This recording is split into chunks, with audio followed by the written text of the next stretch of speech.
His MAGA cap drew mockery, and the waiter poured water into his bag. No one suspected that this customer was a powerful attorney whose response would change everything. A warm evening wrapped the city center in a soft golden glow, reflecting off the polished wooden surfaces of a cozy restaurant. Inside, the air was filled with a jazz melody, breathing in sync with the quiet conversations of the patrons. Vintage-style light bulbs cast a gentle glow on the pristine white tablecloths and gleaming glasses. The atmosphere of tranquility seemed unshakable, until a middle-aged man walked through the door. Mark Sampson, a fit white man around 45 years old, with gray-blue eyes, a reserved expression, and short dark hair, calmly surveyed the room. He wore light blue jeans, a leather jacket, and a MAGA baseball cap, which instantly caused a ripple of tension among many of the guests. His confident posture drew attention immediately, while his face remained composed, seemingly unbothered by the whispers emanating from a few tables. Mark made his way toward a table by the window with unhurried strides, ignoring the murmurs around him. His movements carried the ease of someone accustomed to judgmental glances. Sitting down, he gazed briefly at the view outside, as if taking a break from the city's bustle, but was soon approached by a waiter. Alexei, a young man in his mid-20s with a bold gaze and a crisp white shirt, studied Mark intently. His eyes lingered on the cap before he smirked and said curtly, "Good evening. What will you be ordering?" Mark met his gaze with a slight smile. "Mineral water, and your signature dish, please." The waiter snorted, but jotted down the order, turned sharply, and walked away, muttering something under his breath about typical ones like him. A faint chuckle echoed from one of the distant tables. "Here we go again," a man at a neighboring table scoffed, leaning toward his companion. "They ruin everything just by showing up." Mark remained unfazed. Adjusting his cap, he smiled faintly to himself and pulled out his phone to check his emails, as if the surrounding commotion had nothing to do with him. The whispers continued, but his quiet composure only deepened the contrast with the irritation hanging in the air. When Alexei returned, there was a flicker of irritation in his eyes. He set the glass of water down in front of Mark with slightly more force than necessary, but Mark calmly looked up. "Thank you." The waiter seemed ready to respond, but held back, turning away and heading back to the kitchen. A faint tension lingered in the air, palpable to everyone in the room. Everyone, it seemed, except Mark.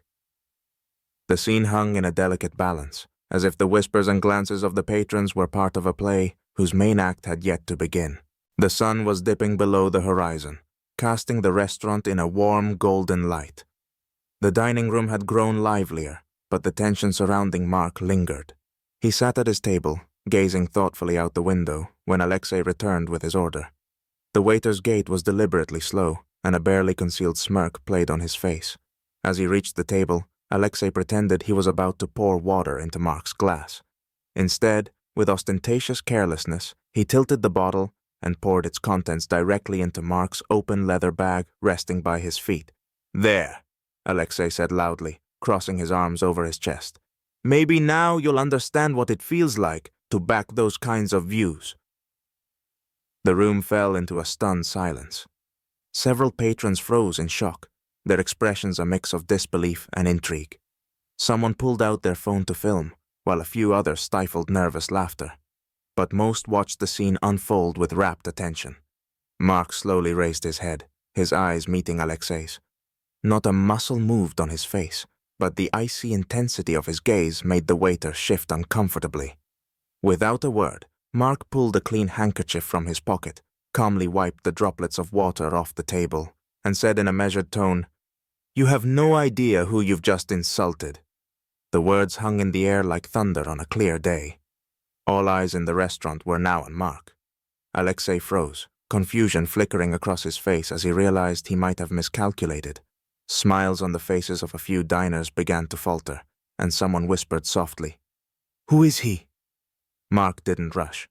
Folding the handkerchief neatly, he placed it back in his pocket and stood up, casting a cool gaze at Alexei. "Bring me the check," he said curtly, adding, "or better yet, call the manager." Alexei visibly paled, but tried to maintain a facade of confidence.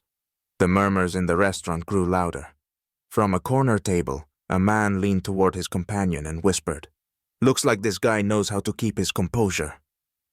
Alexei couldn't resist one last jab.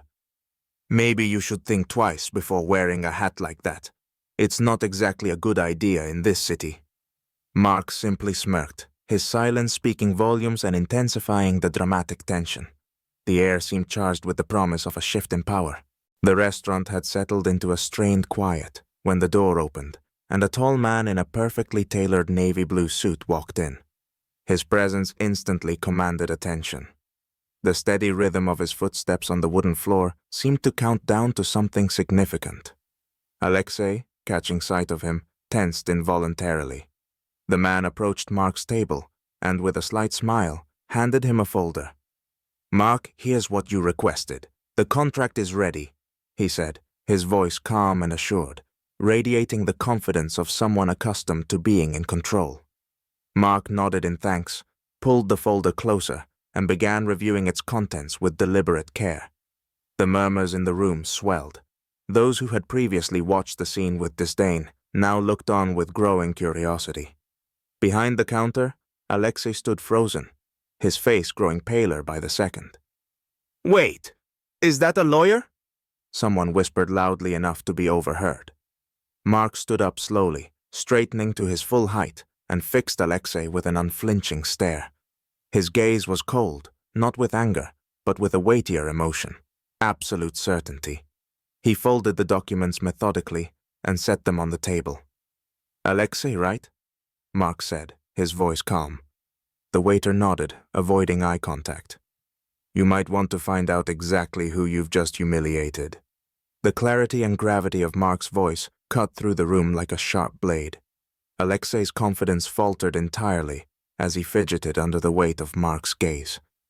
"Well, I mean," Alexei stammered, but Mark raised a hand to stop him.